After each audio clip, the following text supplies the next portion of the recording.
EPS உரையாற்றி வருகிறார். அந்த நேரலையை பார்த்துக் கொண்டிருக்கிறோம். ஒருங்கிணைப்பாளரும் இங்கே குறிப்பிட்டார்கள். எத்தனையோ அரசாங்கம் வந்தது. எல்லா அரசாங்கத்திலும் கோரிக்கை வச்சோம், யாரும் நிறைவேற்றவில்லை. ஆனால் அண்ணன் எடப்பாடியார் வந்த பிறகுதான் நாங்க வைத்த கோரிக்கைக்கு வடிவம் பெற்றது, திட்டம் நிறைவேறியது என்று குறிப்பிட்டார். நான் ஒரு விவசாய இருக்கின்ற காரணத்தினாலே விவசாயி படுகின்ற துன்பங்கள், துயரங்கள், வேதனைகள் அத்தனையும் முழுமையாக அனுபவ தெரிந்த காரணத்தினாலே இந்த திட்டத்தை எப்பாடுபட்டாவது நிறைவேற்ற வேண்டும் என்று எண்ணினேன்.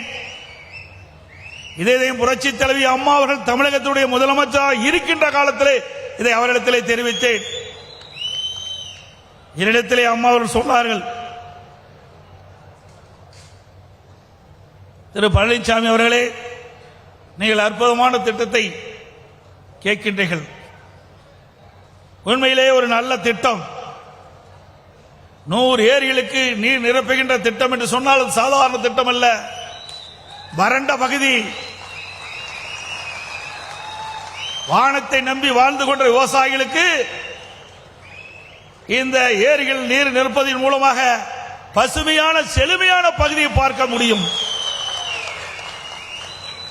நீங்கள் சொன்ன உடனே என் மனதிலே பட்டது, நிச்சயமாக இந்த திட்டத்தை நிறைவேற்றுவதற்கு நான் உங்களுக்கு ஆணையிடுவேன் என்று சொன்னார்கள். துரதிருஷ்டவசமாக அம்மா மறைந்து விட்டார்கள். இருந்தாலும் அம்மா எண்ணத்திலே உதிக்கப்பட்ட இந்த அற்புதமான திட்டத்தை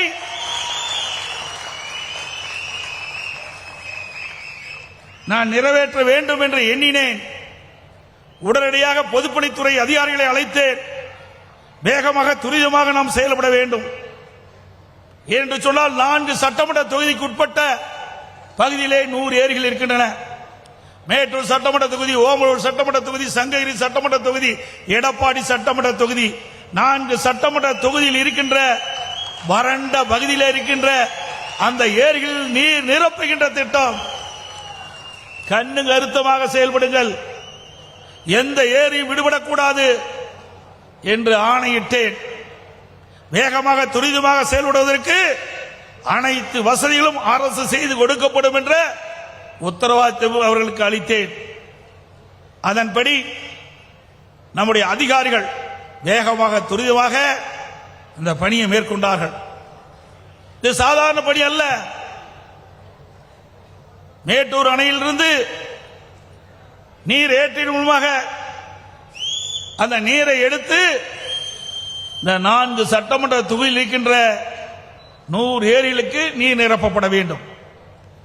அதற்கு நம்முடைய பொறியாளர்கள் இரவென்றும் பகலென்றும் பாராமல், அதுவும் நம்முடைய சொந்த மாவட்டம், ஆகவே அவர்கள் அக்கறையோடு செயல்பட்டார்கள்.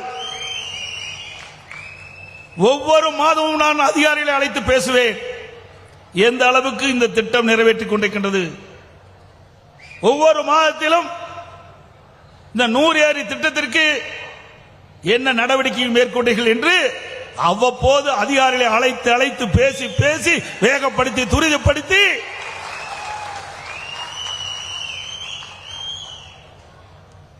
இந்த திட்டத்தை சுமார் 565 கோடி மதிப்பீட்டிலே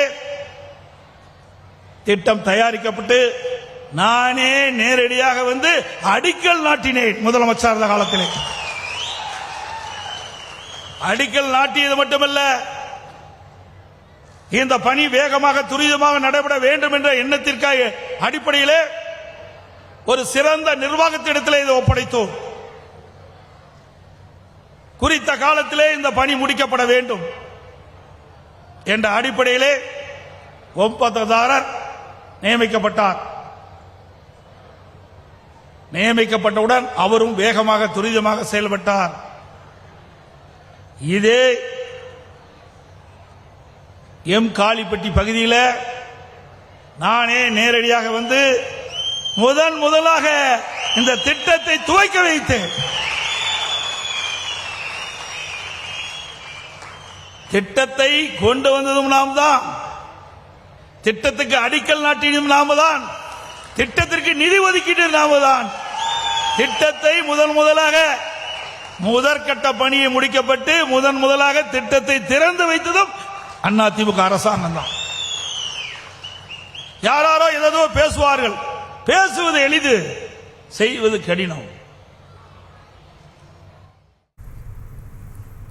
சேலம் மேச்சேரியில் விவசாயிகள் சார்பாக இபிஎஸ்க்கு பாராட்டு விழாவானது நடந்தது. அதில் பேசிக் கொண்டிருக்கக்கூடிய காட்சிகளை பார்த்தோம். அவர் பேசியதை பின்னர் விரிவாக பார்க்கலாம்.